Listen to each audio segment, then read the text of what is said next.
I was halfway across the crossing when the horn went off behind me, long and ugly, and a man's voice came after it telling me to move my old bones or he'd move them for me. I am 78 years old. My knee was rebuilt the year my wife died, and on a cold morning it asks me a question with every step, so I do not hurry across a road for anyone, not for a king, and not for the man in the low silver car who had decided, in the second the light went green, that my slowness was an insult he had been personally chosen to suffer. I want to tell you what happened at that crossing, because I have thought about it every day since, and because the man who said it right would not let anyone tell it the way the cameras tried to. So I will tell it plainly, the way an old man tells a thing he has turned over 100 times until the shine has worn off the wrong parts, and only the true part is left. It was a Tuesday in the gray end of winter, the pavement wet, the gutters running. I had been to the chemist for the tablets that keep my heart honest, and I was crossing at the marked place with the little green man lit, the way you are supposed to. I had the right of it. I want that understood, not because being right makes a man brave, but because it tells you what kind of man the driver was. He was angry at me for doing the lawful thing slowly. He revved the engine while I was still 6 feet from the far curb. It is a particular sound, a man pressing an accelerator with a car in gear held on the brake, a threat dressed up as impatience, and at my age you have heard it enough times to know it is meant to make your heart jump. Mine jumped. I will not pretend it didn't. I stopped in the middle of the lane, which is the worst place to stop, and I could not make my legs do the thing my fright wanted, which was to leap. They don't leap anymore. They shuffle, and they shuffle on their own schedule. "Are you deaf as well as old?" he shouted. The window was down now. He was a big man gone soft, perhaps 50, in a good coat, with the kind of watch that men buy to tell other men something. His face was red in a way that had nothing to do with the cold. "It's green. Green means go. Or did they not have colors when you were young?" There were people on both curbs. A young woman with a pram had stopped, frozen the way you freeze when something is going wrong and you don't yet know if it is your business. 2 lads from the building site across the way leaned on the hoarding to watch. A man in a quilted jacket and a flat cap stood at the corner I was struggling toward, a tall, plain sort of man with gray at his temples, holding a paper bag of his own from somewhere, and he was the only one not looking at me. He was looking at the car.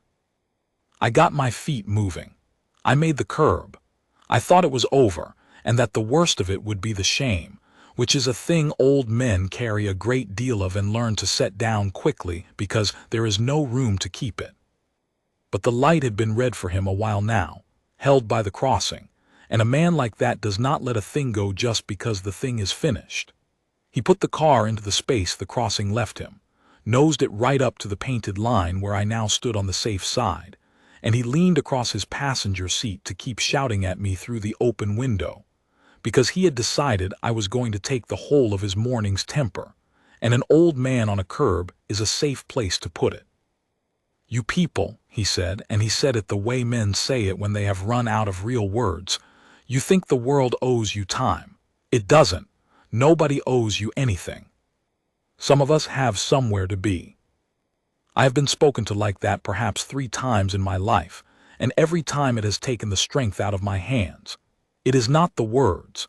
It is the way they reach into you and find the oldest fear, which is that you have lived past your usefulness and the world is only waiting, with no great patience, for you to have the courtesy to be gone.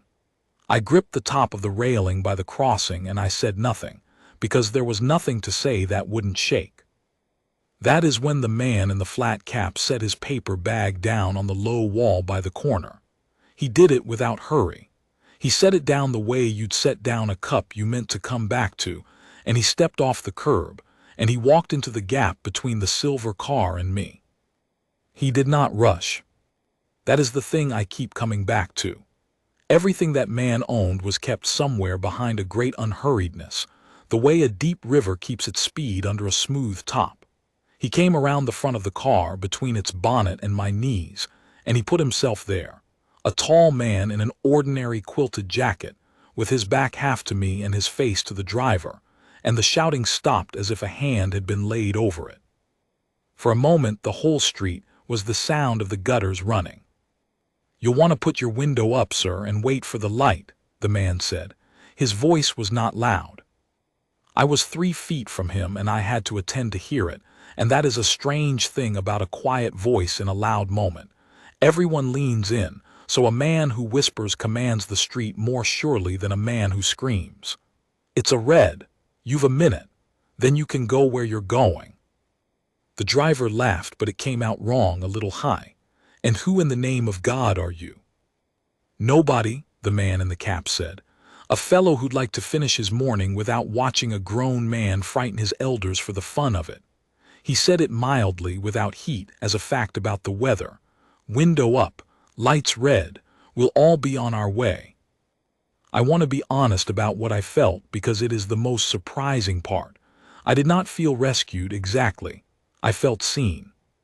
For 1 minute on a wet Tuesday, I was not a slow old obstacle in a lane. I was a man another man had decided to stand in front of, and there is more medicine in that than in all the tablets in the chemist's bag. The driver did not put his window up. Men like him cannot back down in front of an audience. The audience is the whole reason for the performance, and to fold in front of it is to admit the performance was always for them. So he shoved his door open instead. He came out of the car fast. The way a big soft man comes out of a chair he's been pushed too far in, and he stood up to his full height, which was a good height, and he was a head taller than the man in the cap and twice as wide, and he came forward with his chest out. "You want to make this your business," he said. "You want to be a hero in front of the building boys. Move, move, or I'll move you." I have seen men square up. I did my national service a long time ago, and I have stood in a few rough yards in my life, and I know the choreography of it, the chest, the chin, the closing of the gap, the small ugly dance 2 men do before one of them does something both of them will be sorry for. I braced for it. The young woman with the pram pulled it back a foot. The building lad stood up off the hoarding. And the man in the cap did nothing. That is to say, he did nothing that the driver's body was asking him to do. He did not step back, which would have been surrender. He did not square up, which would have been the fight the driver wanted. He simply stayed exactly where he was, weight even, hands loose and open and down at his sides where everyone could see them. And he looked up at the larger man with an expression I can only call patient. And he let the big man's threat hang in the cold air with absolutely nothing to catch on. It is the strangest thing to watch a threat fail to land, not because it is answered, but because it is received and found to weigh nothing. The driver had built his whole life, I think, on the certainty that if you got big enough and loud enough and angry enough, the other man flinched, and the flinch was the win. He had a great deal of practice in the flinch. And here was a man in a flat cap with a paper bag on the wall behind him who would not give him one, who stood in the wet road as easy as a post in a fence, looking at him the way you'd look at a dog you weren't afraid of but wished would settle. "I'm not going to fight you," the man said, and there was no boast in it, only information. "And you're not going to hit me. You're going to get back in your car because you don't actually want any of this. You want your morning back, and so do I, and so does this gentleman, and the light is about to change. You don't tell me what I want." But the driver's voice had lost the top of itself. "No," the man agreed. "I'm only telling you what's about to happen. It's the same thing. I have turned that line over more than any other." He was right, and the rightness of it was not clever. It was the rightness of a man who had stood in front of frightened, angry, dangerous things so many times that he had stopped needing to win the conversation and only needed to outlast it. He had the patience of a wall, and a wall does not argue with the wind. It simply is there in the morning, and the wind, after a while, has worn itself out and gone. The light, as it happened, did not change for another 20 seconds, and those 20 seconds were the longest I have stood through in years. The driver looked at the man in the cap. He looked at the building lads, who had gone quiet and were no longer enjoying him. He looked at the woman with the pram, who was looking at him with the particular contempt a young mother keeps for a man making the street unsafe. He looked last of all at me, at the old fool he'd started all this over, and I think it was the sight of me, gripping the railing with both hands and breathing like a man who'd run, that did the most to him, because his face changed, and for just a second something moved under the red of it that might have been the beginning of shame, the way a thaw begins as a single dark line in the ice. Then he did a small, ugly thing to keep his pride. He spat not at the man, he hadn't the nerve for that, but down at the man's feet on the wet road, a gesture to say I am only getting back in my car because I choose to, and he got back in his car. He pulled the door shut hard enough to make the woman with the pram jump. And he sat there, hands tight on the wheel, staring forward, waiting for the light, every line of him saying he had won and every soul on that street knowing he had not. The man in the cap did not watch him triumph or sulk. He turned, picked his paper bag up off the low wall and came back to where I stood. "All right, sir," he said to me. Up close his face was an ordinary face, weathered calm, with lines around the eyes that came from a long acquaintance with weather and waiting. "Take my arm if it helps. The curb's a bit high here." I did not take his arm. I am too proud, and he understood that, I think, because he didn't offer it again. He only walked beside me, a half step off, the way you walk beside a man so that if he goes down you are there, and the way that does not announce itself as help. We went perhaps 10 yards up the pavement, away from the crossing, and behind us I heard the light change and the silver car pull away. Fast, of course, a last snarl of the engine. A man tearing off to wherever a man like that is always so urgently going. "You stood in front of me," I said when I had my breath. It came out more astonished than grateful, which shames me a little now. "He could have hit you." "He wasn't going to hit me," the man said. "You couldn't have known that." He thought about it walking. "No," he allowed. "Not for certain, but you get a feeling for the difference between a man who wants to frighten you and a man who wants to hurt you. They stand differently. They breathe differently. That one wanted you frightened so he could feel big. A man like that, the worst thing you can do to him is not be frightened. It takes his whole reason away. He doesn't know what to do with his hands." "You've done this before," I said. He smiled just a little at the wet street ahead of us.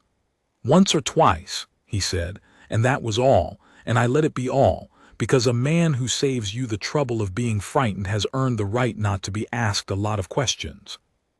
We came to the corner where my road turns off, and I stopped, and he stopped, and I looked at him properly for the first time, the way you look at a man you are about to lose track of forever and want to remember. He was younger than me by 30 years and older than the building lads by a good deal. His hands, holding the paper bag, were still. I notice hands. My father was a joiner, and he taught me that you can read a great deal about a man from what his hands do when he isn't thinking about them, and this man's hands did nothing at all. They simply held the bag level, easy, the way a man holds a rifle when he has held one so long that holding it is the same as rest. "Thank you," I said. "I'd like to know your name." "It doesn't matter," he said gently, and meant it. And there I would have left it. I would have gone home and told my daughter on the telephone about the man in the flat cap who stood in front of a silver car for me, and she would have said how kind, and the story would have softened and gone gray at the edges the way all our small rescues do, if it weren't for what happened next, which was nothing he intended, and which he would have stopped if he could. A bus pulled up at the stop across the road. 3 or 4 schoolchildren got off it, the way they do in a loud clot, shoving and laughing, and one of them, a boy of perhaps 11, with a school bag too big for him, stopped dead on the far pavement and pointed straight at the man beside me, and said, in the carrying voice that boys that age have not yet learned to control, "That's him. Mum, that's him, that's the guard, the one off the telly, the one who didn't move." I felt the man beside me go still in a different way than before. Before, his stillness had been like a door held shut. Now it was like a door he wished he could shut and couldn't. The mother caught her boy's sleeve and hushed him, embarrassed. The way you are when your child says a true thing too loudly in public." And she gave the man a small apologetic look across the road and hurried the boy on. But the boy kept looking back over his shoulder the whole way up the pavement, walking half-turned, the way a boy looks back at a thing he will tell every other boy in his school about for a week. "The guard," I said, "off the telly." "He's mistaken," the man said, and it was the only thing he ever said to me that I knew, even as he said it, was not the truth. He said it kindly. He said it the way you tell a small lie to spare a man's feelings, except the feelings he was sparing were mine, and I did not understand that yet. What did he mean, the one who didn't move? The man looked up the road where the boy had gone. He had the face now of a man deciding how much of a thing to let out, the way you decide how much rope to give. And then he made a small sound that was almost a laugh, but tired. "There was a thing a while back," he said, "a man at a railing. He wanted a photograph of himself bothering somebody who wasn't allowed to bother him back. He got a bit out of hand. It went round on the phones. People made more of it than there was." He shifted the paper bag to his other hand. "It blows over. They forget by spring. I am an old man, and old men have the one advantage that we have stopped being in a hurry to be told things, which means that things get told to us because we wait, and the waiting is its own kind of room. So I waited. We stood on the corner with the gutters running, and I waited, and after a while the man let a little more out, almost to himself. "I stand a post," he said, "when I'm on duty. You'll have seen the like, the red coat, the tall fur cap, the rifle. We're not allowed to move, you understand, not for the heat and not for the cold and not for a man who decides he'd like to make a fool of us for his friends. So we don't. You learn to put yourself somewhere behind your own face and wait. It's the whole of the job, the not moving, when everything's pulling at you to move." He looked at me then, and the calm of his eyes was the same calm I had seen in the road in front of the silver car, and I understood, all at once and rather late, that I had not been rescued by a kind stranger who happened to be brave. I had been rescued by a man who had spent years of his life, in front of crowds and cameras and men far worse than the one in the silver car, learning to stand in a storm and not be moved by it, and who had done for me, off duty, in a flat cap on his own time, with no coat and no cap of fur and no rifle and no order from anyone to do it, the exact thing he was trained to do on his post. To stand immovable between a frightened person and the thing frightening them, and to outlast it. "You're one of the King's Guard," I said. "Off duty," he said, as if that made it smaller. "Just a fellow buying his breakfast. I'd as soon you didn't make a thing of it." But I had to make a thing of it, at least to myself, because the whole of what had happened turned over in the light of it like a coin turning over, showing me its other side. The driver had screamed at a quiet man in an ordinary jacket, called him nobody, threatened to move him, spat at his feet and driven off thinking himself the winner. And that quiet man had been, the whole time, one of the most disciplined soldiers the country produces. A man whose entire profession is the holding of a position against pressure, who could have ended the encounter in a half-second, and instead chose to end it in a way that left even the man who'd threatened him his dignity, more or less. To drive off with, the driver would never know. That was the part that struck me hardest, standing on that corner.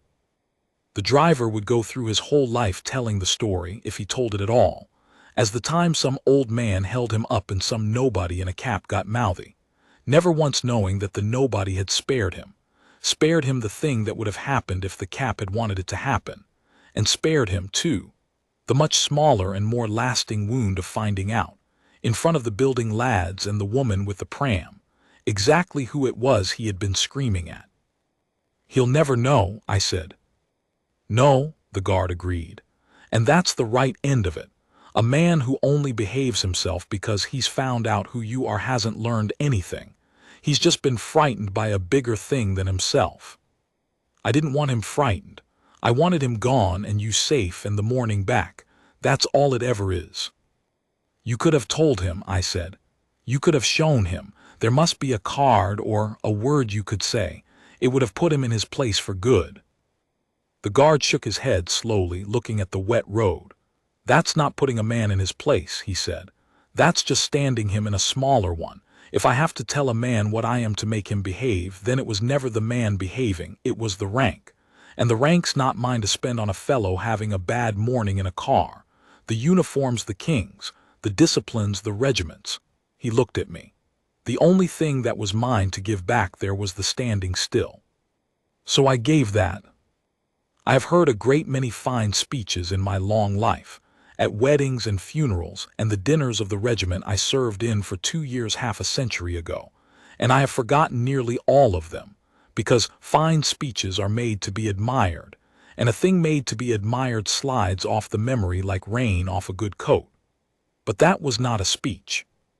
It was a man telling me, plainly, the rule he lived by, and rules a man actually lives by have a different weight.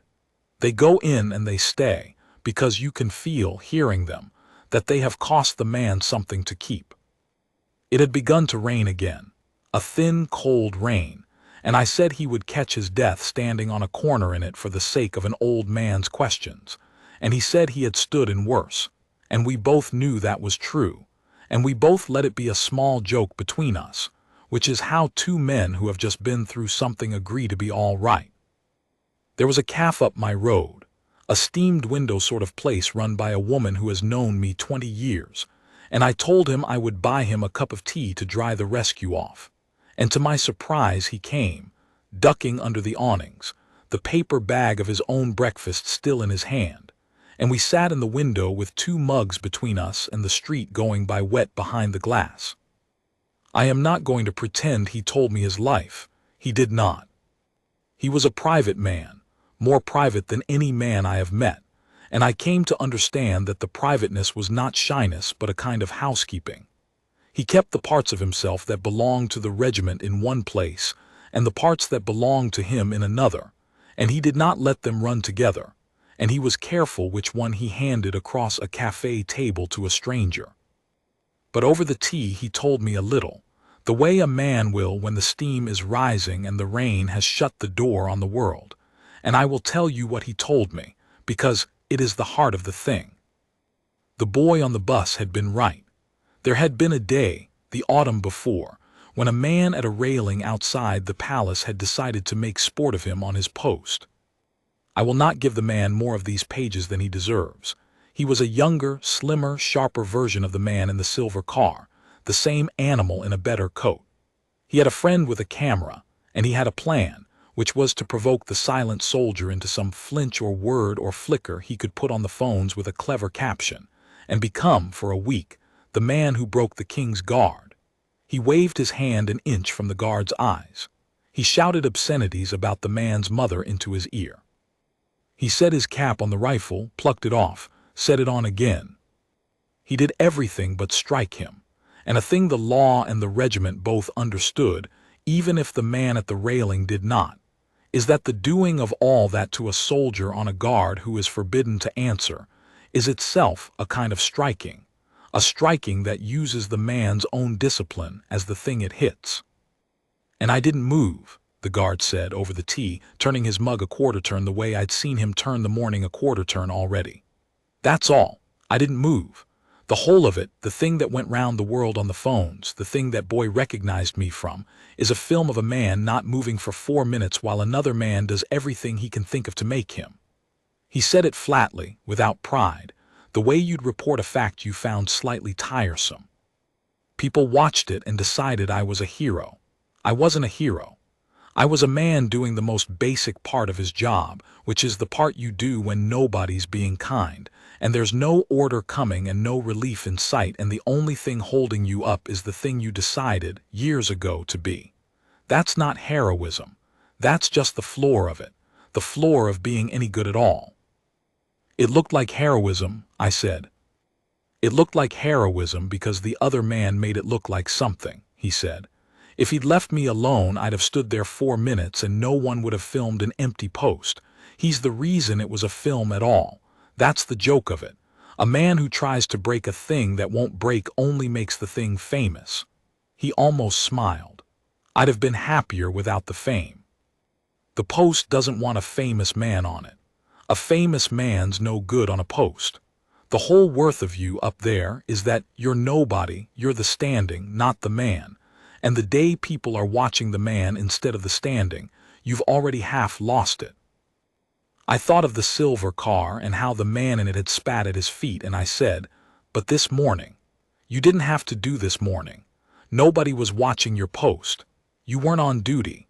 You could have looked at your shoes and let him scream at me and walked on with your breakfast, and no one in the world would have thought the less of you, because no one would have known. I'd have known, he said. And there it was.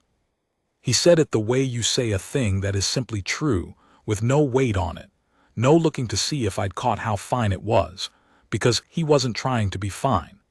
He was only telling me the mechanism, the way a joiner tells you a joint holds because the grain runs the right way, not to impress you, but because that is how the joint holds. And you asked. The uniform comes off, he said.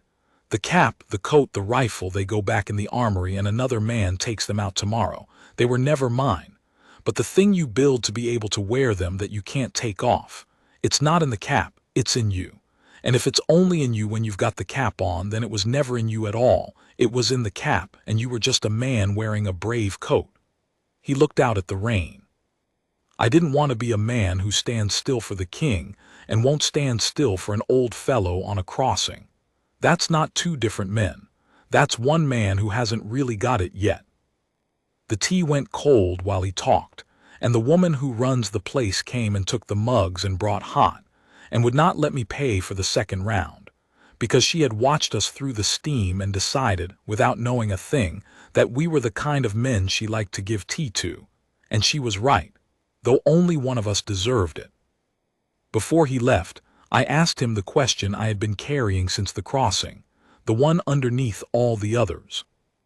I told him I had a grandson, a good boy, 14, who had come to that age where the world tells a boy 100 times a day that the way to be a man is to be the loudest in the room, to take what you can, to make the other fellow blink, and that I worried for him because the loudness was winning, and a gentle boy can be talked out of his gentleness if no one shows him there's another way to be strong. And I asked the guard, and I felt foolish asking it, an old man asking a young one for wisdom, what I should tell my grandson, having seen what I had seen this morning. He thought for a long time. He was a man who did not answer a real question quickly. He gave it the respect of his silence first. Tell him strength isn't the noise, he said at last. Anybody can make the noise. The man in the car made plenty of noise.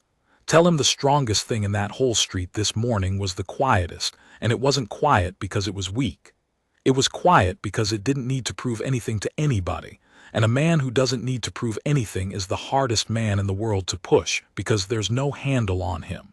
The angry man is all handles. You can move him with a word. The still man you can't get a grip on at all. He stood and put his cap back on, the flat cap, the ordinary one. Tell your grandson the loud ones look strong and they're the easiest to beat, and the quiet one looks like nothing and you can't move him an inch. Then tell him to decide which one he'd rather be when he's my age. He'll work it out. Boys aren't stupid. They've just been told the wrong story a lot of times, and you only have to tell them the true one more times than that. Then he shook my hand. His hand was as still and warm and certain as I had known it would be, and he picked up his paper bag and he went out into the rain, a tall man in a flat cap that no one in the street turned to look at, a man as anonymous as a lamppost, carrying his breakfast home, and that was the last I saw of him for a long while. He had given me no name. I had stopped wanting one. A name would have made him a particular man I could look up, and what I had met was not a particular man so much as a way of being a man, and you don't look that up. You carry it. I will tell you the rest quickly, because the rest is mostly other people's, and an old man telling a story should know when to step out of the middle of it. The boy on the bus told his school, of course, and his school told the town, the way a thing travels now, faster than any of us can follow, and within a few days there was a small piece in the local paper, and then a larger one further afield, because someone on the far curb that morning had filmed a little of it on a phone. Not the whole thing, only the end. The part where the big man came out of his car and squared up, and the smaller man in the cap simply stood there and would not be moved. And then the part where the big man spat and got back in and drove off.